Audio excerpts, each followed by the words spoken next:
이번에는 보일의 법칙에 대해서 알아보겠습니다. 보일의 법칙. 즉 보일의 법칙은 무엇이냐면은 일정 온도에서 즉 온도가 똑같을 때 압력과 기체의 부피 사이의 관계를 말합니다.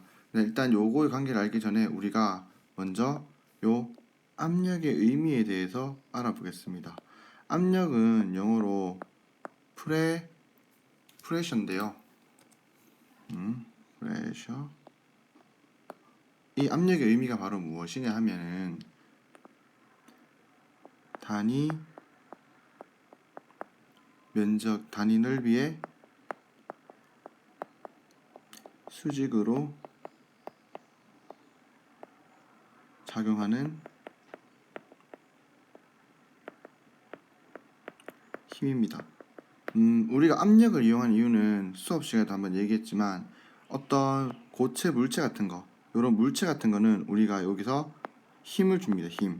힘을 주면, 힘을 얼마 주면 얘가 어떻게 운동한다, 이 물체는 힘이 어떻게 받는다, 이런 걸 표현할 수가 있는데, 이제 기체 같은 애들이랑 액체 같은 애들은 어떤 형태가 없습니다. 그렇기 때문에 이 애들은 형태가 없고 막 자유롭게 움직이지 않습니까? 이 애들이 우리한테 어떻게 힘을 주는지를 알고자 하는 겁니다. 그래서 우리가 예를 들어서 가령 풍선 같은데 불어서 하면 이 친구들이 안에서 막 움직이면서 이렇게 옆을 치죠. 벽을 칩니다. 이렇게 벽을 치는 모습이 기체 분자들의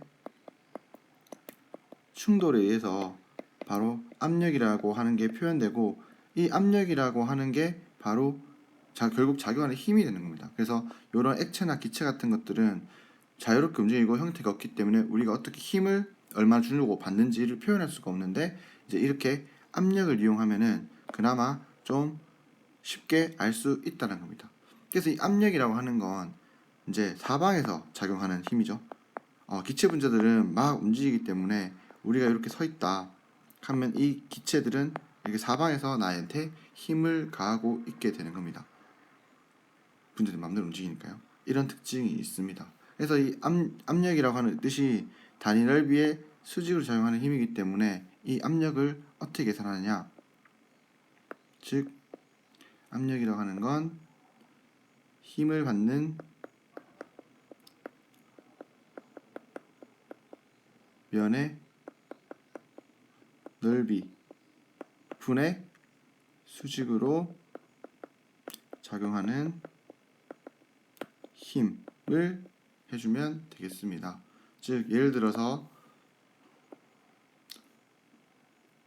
질량이 똑같은 어떤 물체를 이렇게 하나만 쌓았을 때, 이렇게 두 개를 쌓았을 때, 그 다음에 뾰족한 면으로 똑같은 질량의 애를 이렇게 두 개 쌓았을 때, 이 중에서 압력이 가장 큰 건 1번, 2번, 3번 중에서 누구일까요? 질량이 모두 똑같다면, 그렇죠? 얘가 압력이 제일 크다는 겁니다. 왜냐? 수직으로 누르는 힘도 제일 클 뿐더러 작용하는 요 면적이 좁거든요. 면적은 작은데 힘은 크니까 당연히 압력은 크다라는 말이 되겠죠. 그래서 이렇게 된다는 걸 알아둡니다. 그래서 이제 보일이라고 하는 과학자가 이 압력을 이용해서 기체의 부피와 압력과의 관계를 따져봤더니 이러한 모양이 나오는 겁니다. 즉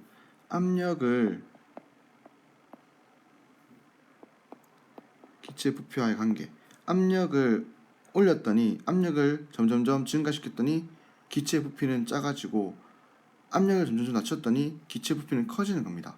즉 보일이라고 하는 아저씨는 압력과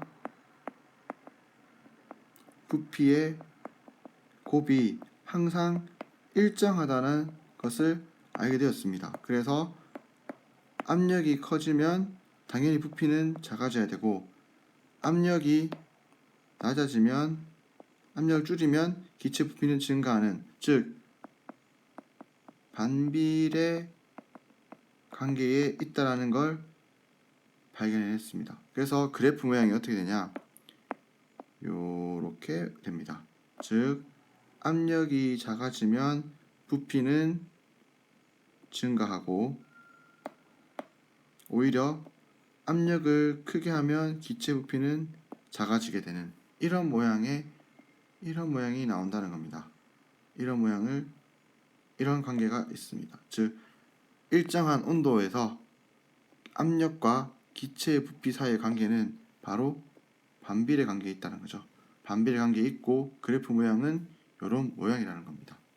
우리는 그럼 이거를 분자 운동 모형으로 표현할 수 있어야 됩니다. 즉 보면 원래 풍선이 이렇게 있었고 근데 내가 압력을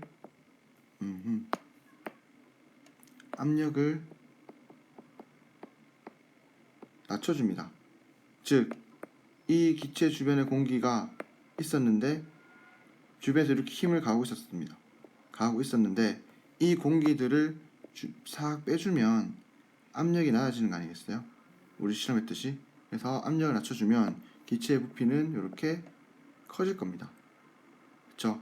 기체 부피 커지는데 이 속에 있는 기체 분자의 운동에 대해서 한번 알아보자는 겁니다. 즉, 첫 번째, 기체 분자수는 어떤가요? 기체 분자수는 그렇죠. 변화가 없습니다. 똑같다 말입니다. 똑같다. 자, 왜 그러냐? 여기 풍선 안에 있는 기체는 막혀 있지 않습니까? 즉 외부에서부터 뭐 공기가 들어온다거나 풍선 안에 있던 공기가 밖으로 빠져나갈 수 없습니다. 하여간 이 안에 있는 기체 분자들은 항상 똑같이 유지되는 겁니다. 그쵸? 자, 그 다음 두 번째, 분자들의 평균 운동 속력은 어떻게 될까요? 맞습니다. 얘도 마찬가지로 변화가 없습니다. 즉 똑같다는 겁니다. 자, 이거는 좀 의미를 잘 알아둬야 되는데요. 분자들의 평균 속력과 관련되는 것은 어떤 것일까요? 우리 앞에서 온도 배울 때 배웠거든요. 그렇죠? 이 평균 속력과 관련되는 것은 바로 온도입니다. 온도. 무슨 말이냐? 온도가 높으면 분자들은 활발하게 움직이죠. 활발하게 움직인다는 것은 분자들이 빠르게 움직인다는 뜻입니다. 그리고 온도를 낮춰주면 분자들은 느리게 움직입니다. 그렇죠? 그러니까 분자들의 운동 속력과 관련되는 것은 온도입니다. 근데 우리 이번 실험에서는 일정한 온도에서 관계를 찾은 거거든요. 그러니까 분자들의 운동 속력은 변화가 없게 되는 겁니다. 세 번째로 분자 사이의 평균 거리는 어떻게 됐어요? 자, 봅시다. 평균 거리라고 하면 분자와 분자 사이의 요 거리를 의미하죠. 부피가 커졌으니까 이 평균 거리는 멀어졌다 또는 늘어났다 이렇게 표현할 수 있다는 겁니다. 그러니까 충돌 분자들 사이의 충돌 횟수는 어떻게 됐을까요? 그렇죠. 줄어들었다, 감소했다. 충돌 횟수는 줄어들었다라고 표현할 수 있습니다. 충돌 횟수가 왜 줄어들었냐? 분자들 사이의 평균 거리는 멀어졌는데 속력은 그대로입니다. 그러니까 충돌하는 게 줄어들 수밖에 없겠죠. 만약에 압력을 높여 주었을 때 기체의 부피는 줄어듭니다. 그때 이 기체 분자의 수, 분자의 평균 속력, 분자 사이의 평균 거리, 분자 사이의 충돌 횟수 똑같이 할 수 있겠죠? 어떻게 될 것 같아요? 그렇죠. 압력이 커지면 기체 분자가 부피가 줄어드니까 분자 수랑 평균 속력은 똑같이 변화가 없을 것이고 평균 거리는 멀어지는 게 아니라 짧아질 것이고 그 다음에 충돌 횟수는 그러니까 증가할 것입니다. 아시겠어요?